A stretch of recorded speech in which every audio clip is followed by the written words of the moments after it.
I'm Daniel, the past life regressionist, and it's time to begin. Lift off and the clock has started.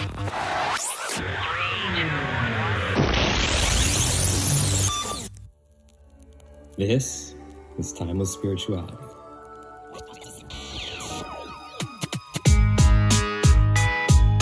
Enjoy each of your time.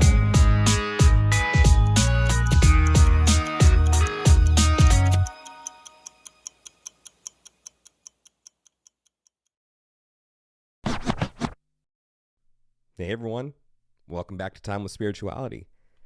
This is a fun one today. It's a fun, lighthearted one.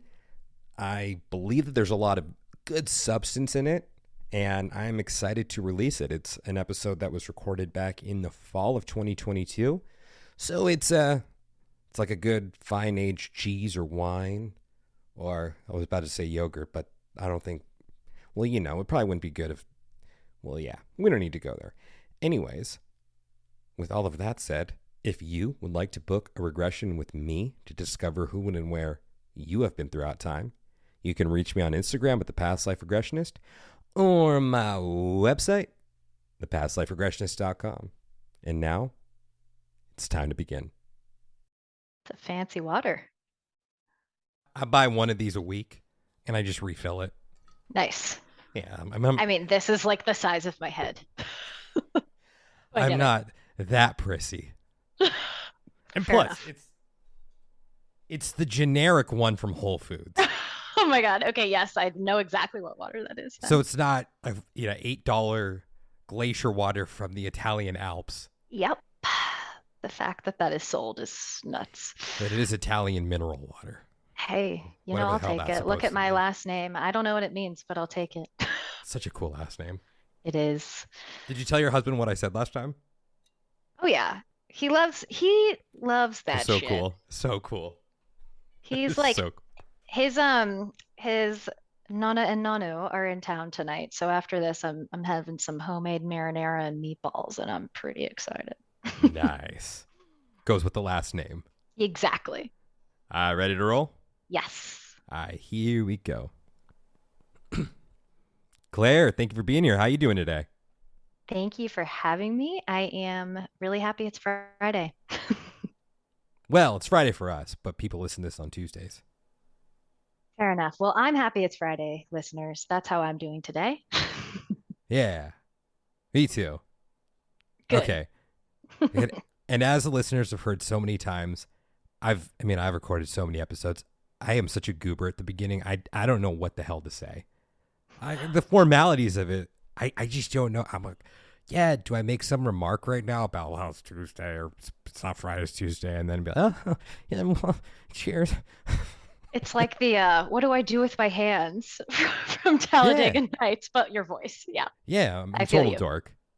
I get it. I get it. I mean, it's like, if you want to start it in an authentic way, it's either that or you're going to be asking like you're going to be doing it in like some cheesy way that's just like off brand and just be weird. Whatever. That's real life. One day I'll figure it out. Yeah. Maybe not. Maybe you will. Who knows? Yeah. People are listening. They like it. I guess you're right. Okay. Are you ready for the first question? I think so. What is your favorite song about time and why? So I feel very cliche saying this. I do. So I'm going to give a baby backstory with it. But Time by Pink Floyd truly is my favorite song about time. And I You want to will see something say, really cool, really quick? oh yeah. 1973. Oh, yeah, that's pretty badass. Is that the year it came out, I'm assuming? Shit, or was it 75? I Well, can't that was on fact Dark check Side you. of the Moon, wasn't it? Yes. Yeah, this is a new thing I'm doing because I have this game I play sometimes where I beat Siri. And someone said, oh, you should do that on podcasts. It's like, okay, I should. Wait, let's double check that really quick. I was about to say you can literally always just cut it out, so it's okay. Oh, no. If I'm wrong, I'll leave it in. I'm not going to be wrong here, though. It's going to be 73 or 75. I mean, it sounds right off the top of my head.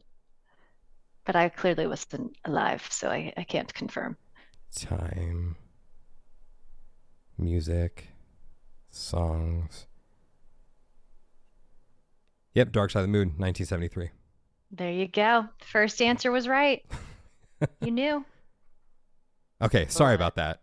no, I no should give worries. everyone a heads up. I mean, yeah, that hey, We as soon as you say digress. as soon as you say the song, I'm just gonna cut in really quick. So you have a story for that.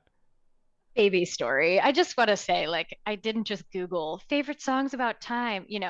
Like I have had the same best friend since I was born. Our moms were pregnant together, and her dad was obsessed with Pink Floyd. So I really did grow up listening to Pink Floyd all the time. They were my neighbors. So this was one of those songs that, I always liked. I always liked Pink Floyd, but now where I'm at today, I feel like it's such a as an adult version of me, I'm like, yeah, no wonder I like this song. It's literally about, when you're young and there's all this time to kill in the beginning of the song, like, la di da, you're bored almost. There's so much time. And then one day you wake to find, like someone shot the starting gun without telling you. And you're like, oh my God, I have no time left. And that is literally what and now I relate to that. Like that's what my quarter life crisis felt like. So this song now has this like whole new meaning of why I love it so much than it did when I was 5. Cool. Well, thank you for that. Yeah, All right. Are you ready for the next question? I think so. Who is Claire? Oh, what a question. I take it back. I'm not ready. No, I'm kidding. Who is Claire? Claire is, I mean, I'm going to go back to kind of what we were just talking about before we started recording, because I feel like very tied to this soul version of myself. I always say this iteration of my soul when I'm referring to Claire.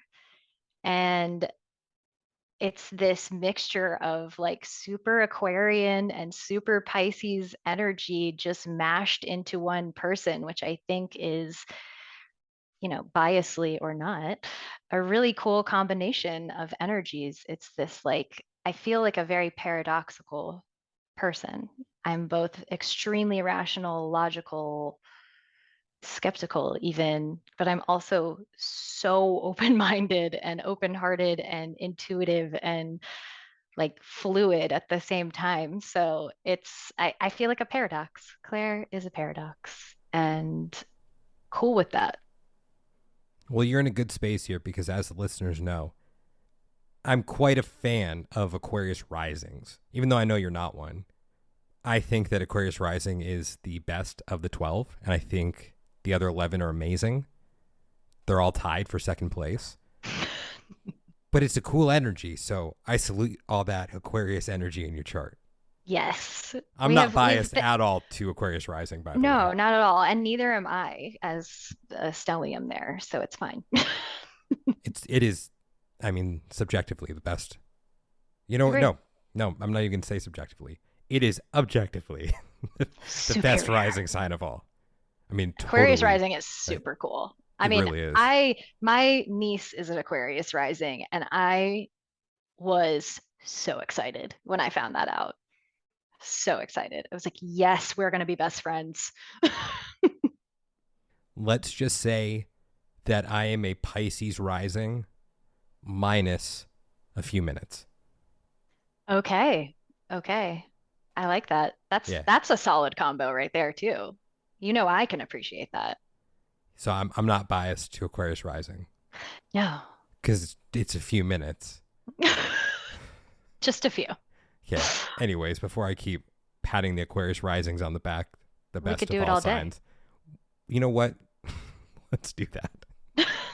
We're gonna audible and just talk about that today, Let's just actually. talk about how cool the Aquarius risings are.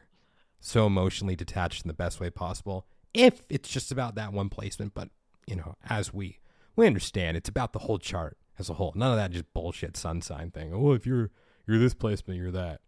There's so much more than just the big three. Oh my gosh, so complex. It's like the depth that you can go is almost a little scary. It's a deep, deep rabbit hole. And there are certain placements that will even enhance the best of all the rising signs. I feel like you have some in mind, and I'm curious. I don't. Okay. I don't. I mean, I have my theories, but we'll just. Okay. So today we're here to talk about what is a quarter life crisis. So, Claire, what you got? We love the segue. I mean, I feel like it's pretty self-explanatory in the name in a lot of ways, but the themes that I always see tying to a quarter life crisis Actually, mind if I are, jump in there really quick? yeah. So last night I was talking to a friend saying, hey, I'm going to be having an interview tomorrow about a quarter life crisis. And what my friend asked is, when does that occur? And I said, of course, I went for the astrological reference. Like, I think that it's probably the Saturn square up until the Saturn return. So figure what, 21 to 23, 28 to 30, somewhere in that range. Because what are we basing as the quarter life? Like, what is the quarter life mark? Because if it's 25, then we're insinuating that someone's going to live 100 years. But is that, or is it just an expression? Because sometimes people say they're having a midlife crisis in their mid-30s, which, astrologically, that's not the case. But sometimes it's just an expression. So when in your mind is the quarter life crisis? If you have one, because not everyone has to necessarily have one.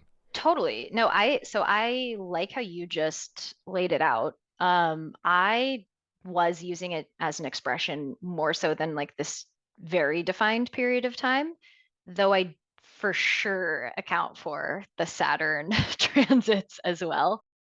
And I feel like kind of the tail end of it for a lot of people, like you just mentioned, is like the coming out of it stage, if you will, is that Saturn return Mm-hmm. period.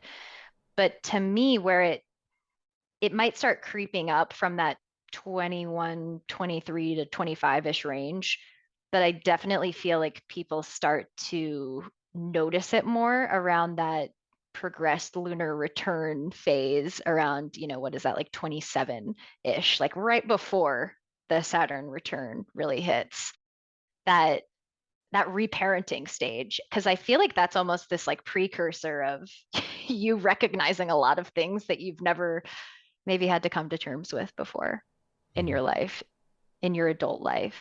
And I saw another astrologer posted something recently that I really appreciated on this. And it was like, this is that phase when you're no longer the youngest adult in the room. And I was like, yes, that is what it feels like. it's it's that oh shit moment. I'm not the baby, and I am a little bit closer to these people that I thought were, the adults last year. And that can breed a lot of fear and confusion and anxiety. And those were the words that I was going to tie to it, that no matter what's spurring it for you, like those are the words that people are always feeling. And I often see frustration tied to it as well, because when you're feeling that confusion and like lack of direction, you can feel really frustrated because the further off course you are, it can be really hard to figure out, what to even do about your situation to get out of it. Cool. There's a lot of Aquarius energy at play here right now. I love it. Yeah. Okay. So, Oh my are you God. comfortable talking about maybe some of the themes of your quarter life crisis? Yeah, yeah, for sure. Uh, Mine really came out of this, without sounding annoying, it came out of this feeling of, wow, I have a really good life. Like I genuinely couldn't point to anything quote unquote wrong or off. And that's where a lot of the frustration comes from of, okay, then why am I feeling so confused and anxious and directionless and lacking purpose? I have a really good job. I have a really good relationship. I have great friends and family that are supportive. Like nothing's out of order. Why do I feel this way? And that is really where it started for me. And 2020 was when mine hit. big time. It was creeping up prior to that, but there was no avoiding it when you're trapped in your house during the pandemic.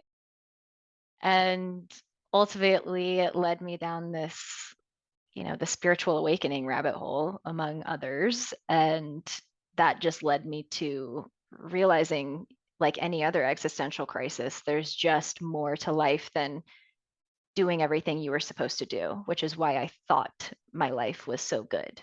I had the job that I went to school for and was doing really well at it. And it's like, that doesn't mean, just because you're good at it doesn't mean it's what you should be doing. It's interesting that you bring up that everything was going well for you, because without sounding too pretentious, I do have a shadow work coach. And I was having this conversation with her the other day. Her name's Riss. I mean, I've brought her up many times on the show before. Go check her out, All My Ancestors on Instagram.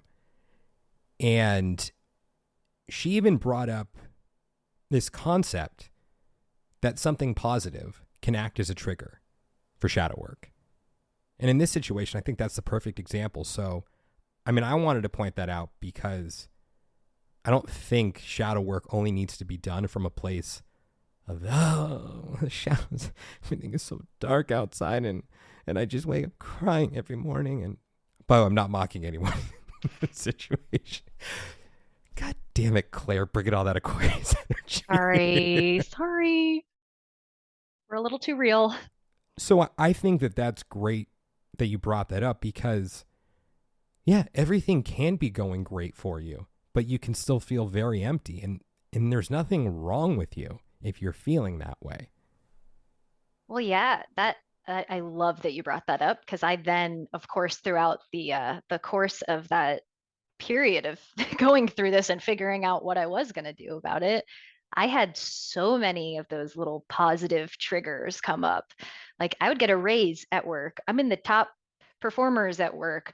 They're praising me for all these things, and I was getting pissed, on my own time, getting triggered, like, that's not what I want to be known for. Like, I'm like getting all this attention for things I didn't want. And that actually is what made me realize, oh, this is probably not what I should be doing. And yeah, so it was definitely a lot of that positive pushing me to explore further, because it was like, I have everything I wanted to have, and I'm still really not feeling fulfilled. What would be your suggestion to someone, say, in a similar position that you were in, if that comes up for them? Number one would be, have compassion for yourself. Like, just start there, because I know I felt a lot of guilt in the beginning of this for feeling that way. It's like, who are you to feel this way right now? There are so many people who would kill to have your life, and you're complaining about it, not even out loud. It's like, first have compassion for yourself, because I sat silently with guilt for a long time before I even vocalized it. And when you can accept that, to what you just said, that it's okay to be feeling like that, even though you think you shouldn't with your circumstances, then start to explore any curiosities, like light, dark, whatever you want to label them. Start to explore them and see where they take you. See what they are revealing about yourself, or your interests, or your past, or your future, or whatever it is. Just follow those. That's really what I did. And I'm not going to say everyone's going to pan out the way you want it to, but it's going to tell you something about yourself and help you to slowly piece together what direction you do want to head in. What if your eyes are closed when those things come up? What then? I'll give you a good example. Yeah, I'm curious. I'm intrigued. Oftentimes I will have people come to me for a session, and they'll say something along the lines of, well, I don't know how to explore what interests me. I don't know how to do this. I don't know how to do that. And sometimes I point it out, and sometimes I don't. You found your way to a past life regression. So there was some door that was opened up, or that you opened, in order to walk through that door and explore those curiosities. So I don't want to say that they're blind to that necessarily, but that sometimes it's difficult to see that you are actually exploring those things without being aware of it. Yeah, I think that's twofold. My answer to that is twofold. I think there's a fine line that I feel like, yeah, it's challenging to see. Now that I am in this seat, I'm like, oh, there's so many people that I could just help to redirect. I can tell they're unhappy and they don't want to hear it though. They're not ready to quote unquote open their eyes yet sometimes. And it's like that reminder to myself that that's okay. Some people are meant to experience this at a midlife crisis stage, Mm-hmm. not quarter life, you know? Um, so I'm really here to help the people who are ready to go there and willing to go there because I don't want to push anybody who's not ready because it's like you said, it's like you can sometimes that's going to pan out. Sometimes they're going to accidentally fall into the path that they mean to by not even knowing they're exploring these things, but they are. And other times it's probably going to bring up things that they weren't ready to reveal if they were forced into that situation before they needed to be. So here's the beauty of this platform. While I agree with you about not pushing anyone or forcing anyone before they're ready, we can, again, it's not always best to make assumptions. But if someone's listening to this podcast, we can pretty much assume that they're at least, you know, They're receptive. Yeah. exactly. Yeah. Totally. I mean, I think a big piece of it and a lot of what I do with my clients is like if you're same with my clients. If you're coming to me, you're open enough to exploring it, whether you know how to do it or not, Mm-hmm. if you will. And so it's the further they are from like, having the eyes fully open and wanting to explore these things consciously, if you will, the more I know they probably have some sort of deconditioning and inner child work that probably needs to be done, whether with me or not. They need to take away and peel away some of these layers of what they think they should be doing versus what you literally just can do. You're allowed to do just by being a human and being alive. So, I mean, yeah, I mean, at this point, it's like, shit, do I do it? Shit, I don't cuss on the podcast. Shit, I'm stalling right now. Shit, I got myself into this because if I would have just kept my mouth shut, nothing would have happened right now. Shit, it means I have to commit right now. Shit, okay, sure, we can talk about my quarter life crisis a bit now then. Shit, okay, D, you're doing it. Shit, why did you invite all this Aquarius energy on the podcast? Shit, just shut the fuck up and just say it. Now that I've composed myself.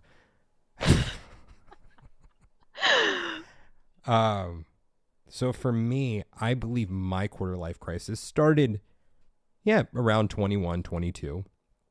And as I've talked about on the show before, I came down with an autoimmune disorder when I was 21, a couple weeks away from turning 22. And the beauty of coming down with that autoimmune disorder at the time was it knocked me on my ass. Absolutely knocked me on my ass. And I've said absolutely twice today, and I don't like to use that word. But in these couple circumstances, it's okay. There are always exceptions to the rule. The beauty of that was I had nothing but time to then explore what it was that would make me happy because I got caught up in the rat race a bit.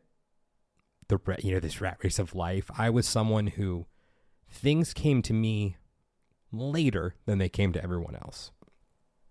And after my freshman year of college, I left early because, I've completed the year, although I was on academic probation. It's another Details. story there. I mean, that would have been my second semester at academic probation at that point. But I mean, I'm graduating at 34. Not from a BA. Okay, stop, D. Stop. And I had this mindset at the time of I'm going to leave this environment because I want to be ahead of the curve when those who are my age graduate college 3 years from now. I want to be in a position where I am their superior once they enter the workforce. And I got caught up in this world that I didn't like. It was a disgusting world of just shit. And my quarter life crisis brought me around to the exploration of my creativity. because I had the time to do it, and I had to find something that I was good at. And I was very fortunate to have that time to figure that out. Now, there was also a part of me at the time that was very angry that I was brought up in a system that didn't encourage that type of creativity, that I had to sit in some bullshit chemistry class instead of a music class or instead of a creative writing class. I mean, yeah, sure, woodwork was cool, but I also would have rather been playing an acoustic guitar at the time. That would have been amazing to learn an instrument when I was in high school. And so there was that frustration of, if only I had found this earlier, what would my life be like now? And I think that was a justified feeling to have. But as I tell people now who will say to me, well, what would my life have been like had I found past life regression 10 years ago, or found astrology 10 years ago, or found this 10 years ago? And my answer to them is, well, it's a good thing you found it now and not 10 years from now. And that was the beauty of my quarter life crisis. And I think that all culminated, as we were talking about earlier, around the time when I was 28, when I really started to fall into all of this. I mean, that, of course, that brought up just a whole other sleuth of shit for me that I had to address at the time, and stuff that I'm still addressing to this day. Yeah. And I mean, I think, that's where I'm at right now. I am now following what I learned during my quarter life crisis. I'm at the end of being 29 right now. I'm in the last quarter of it.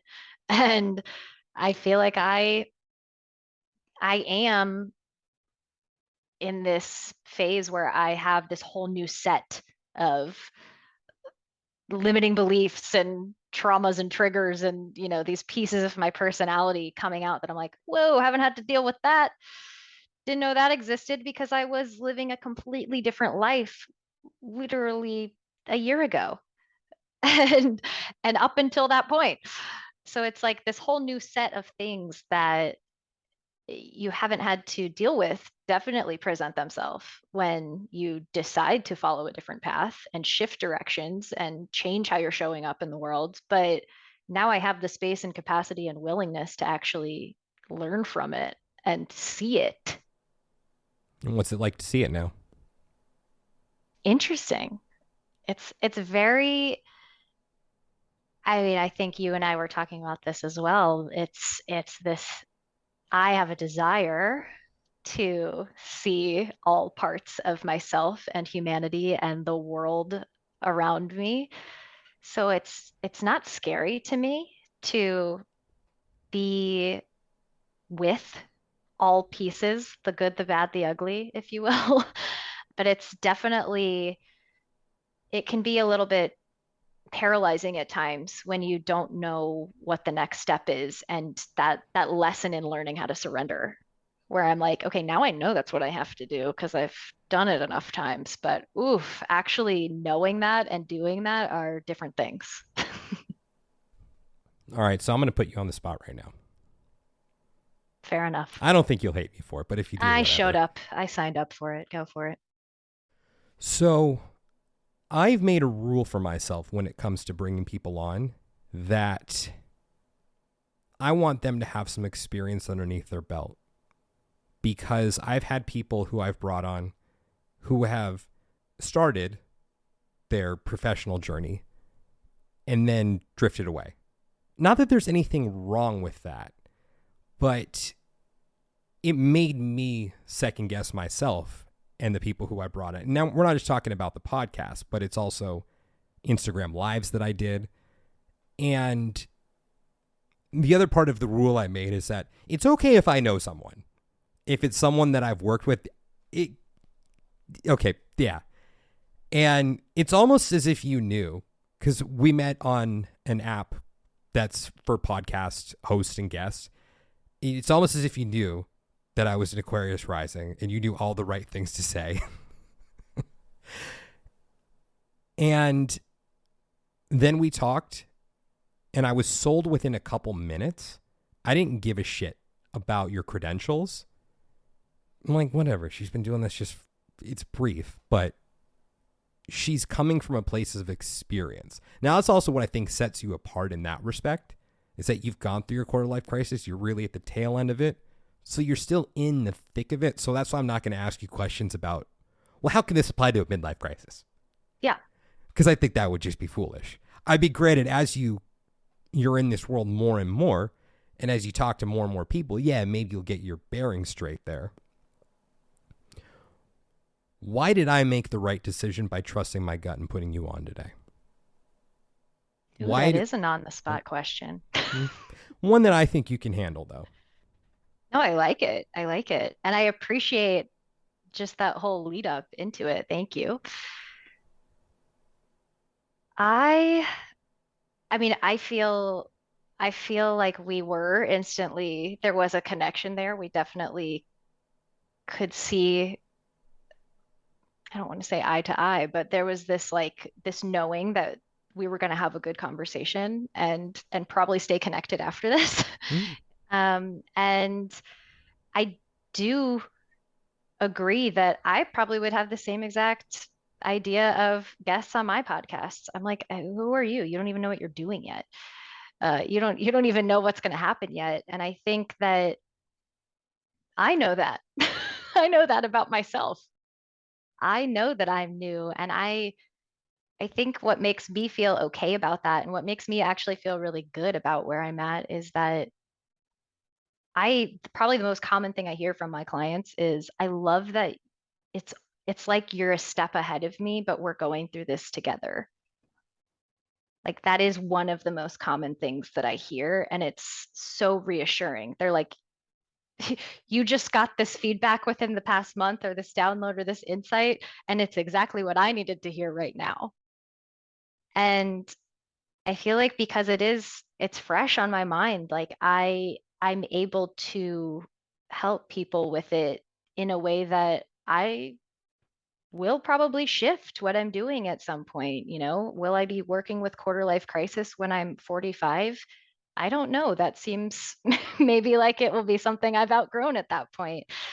But I think the goal of what I'm doing, regardless, is to just reconnect with yourself on a soul level and follow your curiosities and stay open minded and open hearted throughout the process. And I think that can evolve into so many different iterations of quote unquote work, the way that I decide to present it to the world and share it with people. But yeah, I think I'm coming from a place of authenticity and true passion. Like this does feel like what I'm meant to be doing right now, whether it's what I'm doing forever.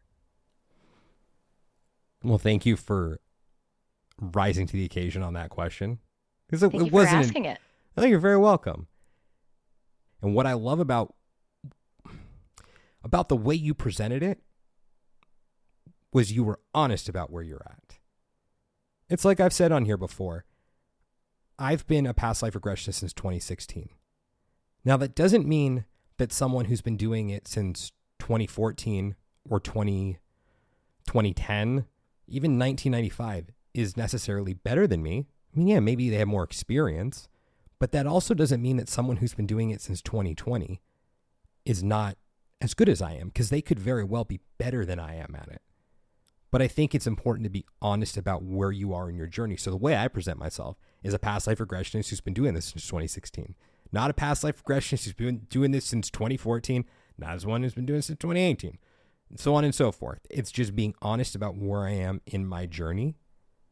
And I think that that's so important when people are looking for practitioners to work with, is who's just being real with you, because you're not presenting yourself as, yeah, I've written 17 books on this.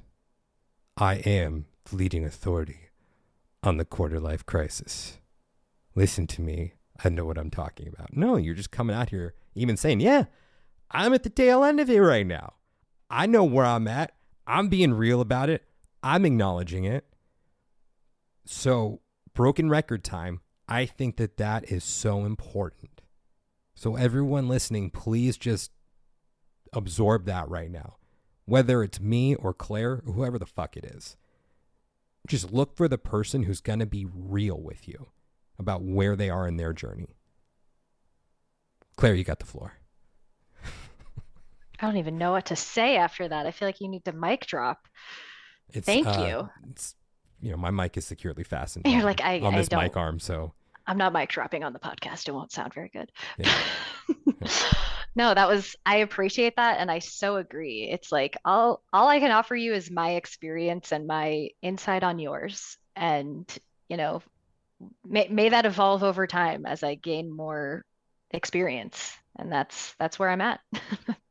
And that's the beauty of it. That's why it's fun for me and for my clients, I think. We both are enjoying that.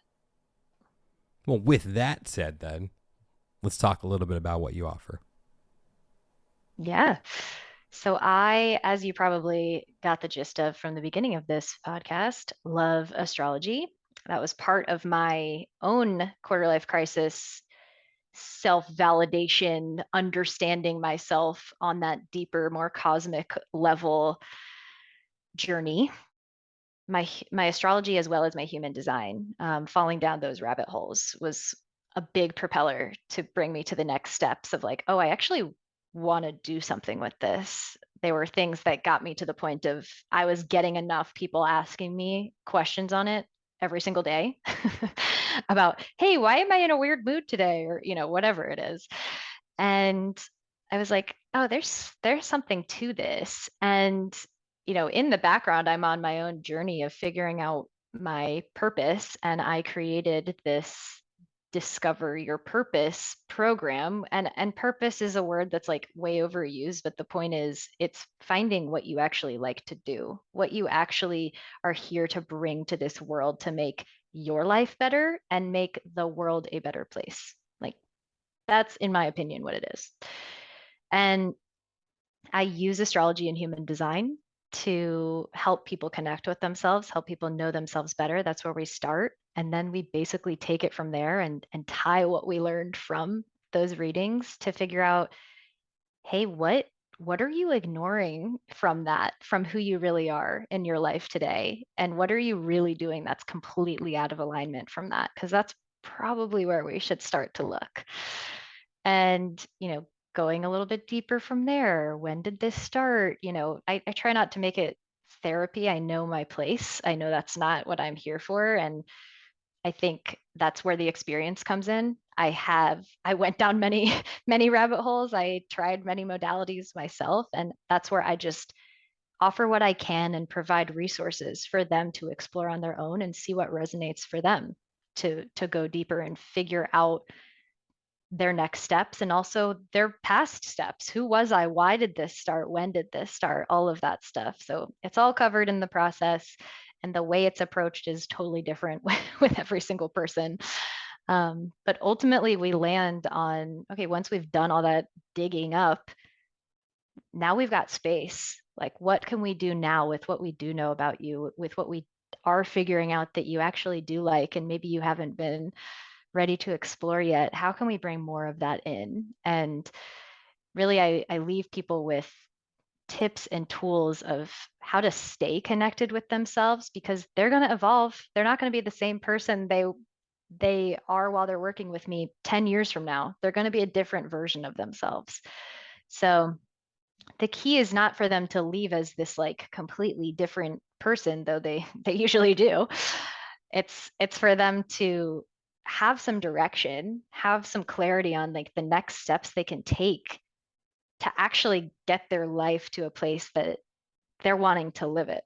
They're not just like on autopilot, wondering what they're even doing every single day. And ultimately, if and when a quarter or a midlife crisis happens or something comes up down the line where they are starting to feel this offness, for lack of a better word, later in life, they know what tools that worked for them that they can pull out and help them get back to center. How long are your programs? 4 months, because it's a season, is how I like to see it. It's like we're going to treat this like a season of your life, and often it extends. Is it weekly or bi-weekly, monthly? Yeah, it's every other week we've got a call, and I give them some like homework assignments, if you will, in between to help do that digging and figure out how to actually connect with themselves and keep going deeper and deeper. It really is that like peeling of the layers. Cool. Well, thank you for sharing all that. And do you have any final thoughts before we sign off? I don't think so. All right. Where can everyone reach you? Yeah, everyone can reach me at my website. It's just my name, clairecampagna.com. I'm sure it'll be in the show notes, so you don't have to figure out how to spell that. Well, just in case I forget to put it in there. Campagna. It's like lasagna. And then my Instagram is just Claire.Campagna. And I also have a podcast called Allow Me to Claire, if I spelled CLAIRE -IFY. See what she did there? So smart. So Aquarius of me. I appreciate that because, I mean, speaking as someone who is a couple minutes away, or a couple minutes, what was the way I phrased it? A couple minutes away from being a Pisces rising? Mm-hmm. Or maybe that's the way I should have phrased it. I'm someone who's a couple minutes away from being a Pisces rising. I think is cool. That is the best way for me to put it for now. We're going to leave it at that. What's your rising sign? I'm a couple minutes away from being a Pisces rising. That'll get people scratching their heads, except Aquariuses. They would know exactly what that meant. Because then I would say, because Pisces is the second best, along with 10 others. Because all signs are created equal, except for Aquarius rising. Look, Taurus rising is cool too. I don't mind. I am like so on board with Aquarius rising winning the race. I'm okay with it. My Aquarius nature is like, no, that's fine. Taurus rising is fun, but I wish I wasn't as lazy as I am. So there you go. There's my downfall of being a Taurus rising. No, I don't think Taurus suns have it the way that risings do. Okay. I feel like risings they get that stick more than the suns do, personally. My sister's a Taurus sun. She's like the least lazy person I've ever met in my life. I hit all of those stereotypes of Taurus, and she hits none of them. Yeah, I'm more of a few minutes away Pisces rising than I am. I mean, even though, as we were talking about before, I have 4 placements in Taurus, and I'm more of a 4 minutes away from Pisces than I am Taurus. Although I can see it in my communication style because I have my Mercury in Taurus. Yeah. I can see it in my moon in Taurus as well. I can see it a bit in the sun because all the examples I use are food examples when I'm bringing things up. I'm trying to stray away from that and bring in real life examples because, I mean, there's only so many times I can talk about carbs. I appreciate that. As a Taurus rising, I only speak in food analogies as well. You get it. I so get it. We're clearly like on the same wavelength over here with all of this Aquarian Taurus energy going on. Yeah, that's why I think you're cool. Same. Sorry, everyone, if you're not on board and you are not these signs. Very Aquarius of you. Of course, I would make it all about me. Anyways, thank you for coming on. And yeah, everyone check out Claire. And yay! Yay! Fellow time travelers, your journey through time awaits you. Just want to thank you guys so much for listening to today's episode. And if you're interested in discovering who, when, and where you have been throughout time, and you'd like to book a session with me, just go ahead and send me a message on Instagram at The Past Life Regressionist, or you can reach me through my website, yourpastliferegressionist.com. Hey, time traveler. Are you trying to learn your birth chart and you're struggling through all those confusing layers of signs, houses, planets, degrees, aspects? I have a 4-level self-paced course that makes this process so much clearer. Hi, I'm Danny. I'm that witch next door. I'm an instructor and mentor for folks like you that are trying to learn all of this trendy new astrological information for themselves in their own lives. Each level of my course is specifically designed to dive deep into the chart and help make sense of all those different parts and pieces. I developed this course to directly improve all the problems that I personally encountered on my journey to learning my own birth chart so that you don't have to. All of the information is presented in a way that is digestible and set up to promote the most effective retention and set you up for real success. By the end of our last level, you'll be ready to practice interpreting the transits and the aspects for yourself.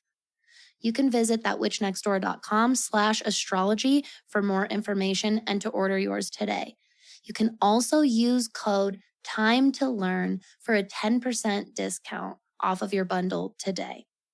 This is my way of saying thank you so much for being part of the Timeless Spirituality community. I enjoy working with all of you so much that listen to me over on That Witch podcast. So don't forget, if you're struggling to learn your birth chart, you want to finally make sense of all of this, visit thatwitchnextdoor.com/astrology and use code TIME to learn for 10% off at checkout. Thank you so much, time traveler. Thank you, Daniel, the past life regressionist. And I'll see you all in class.